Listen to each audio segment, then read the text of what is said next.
what would you do to increase state aid to Stoneham so that to make it equitably consistent with the level of aid provided to surrounding communities? Mr. O'Connor. Well, first of all, the Chapter 70 issue is located right here in this binder. It's a very complicated, in fact, the first page of the formula is kind of a cartoon on how complicated the formula is. However, it is in the fifth year of its existence, which has been endorsed by Senator DeMacy and Governor Deval Patrick. So they are going to continue with this program. And if I understand the question properly, Mr. Moderator, how would Stoneham get their fair share? Well, under this formula, the money going to Winchester per student is around $1,368, and the money going to Stoneham is around $1,348 per student. It comes down to population. There are 2 towns in Massachusetts that population is Stoneham students growing. That's Wellesley and Winchester.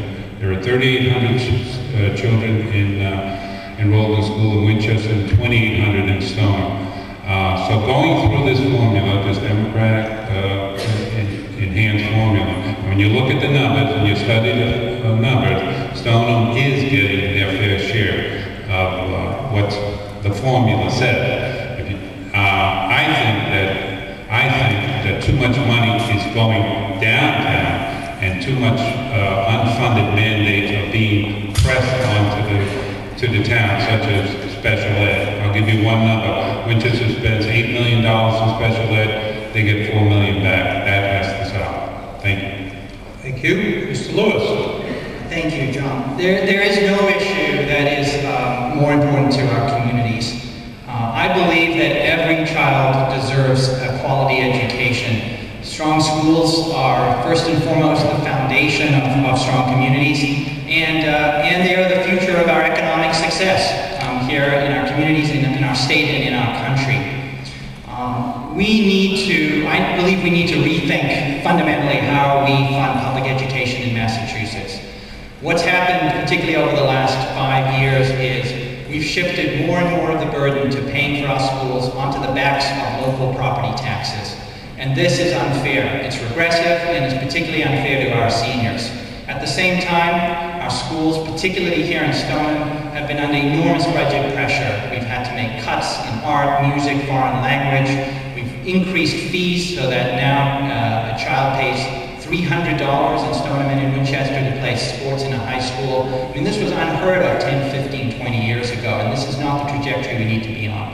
So what we need to do is we need to sit down and fundamentally rethink how are we going to pay for public education. It can't be on the back solely of local property taxes. Our state government, I believe, has to take a lot more responsibility, a lot more accountability for funding public education. That's going to require some tough choices and trade-offs in our state budget. And that's going to require some new sources of revenue as well.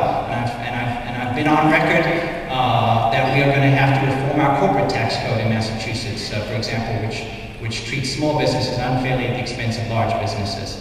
But this is going to require fundamental reform, and I'm committed to working with the state representatives and state senators from our surrounding communities to advocate forcefully as we go through that reform process to make sure that Stoneham gets its fair share and that Winchester gets its fair share so we can provide a quality education to our children.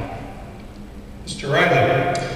Education will be the cornerstone of my tenure at Beacon Hill. The reason is because success starts with education. We simply owe our children every opportunity. As the only candidate who was actually educated in the Massachusetts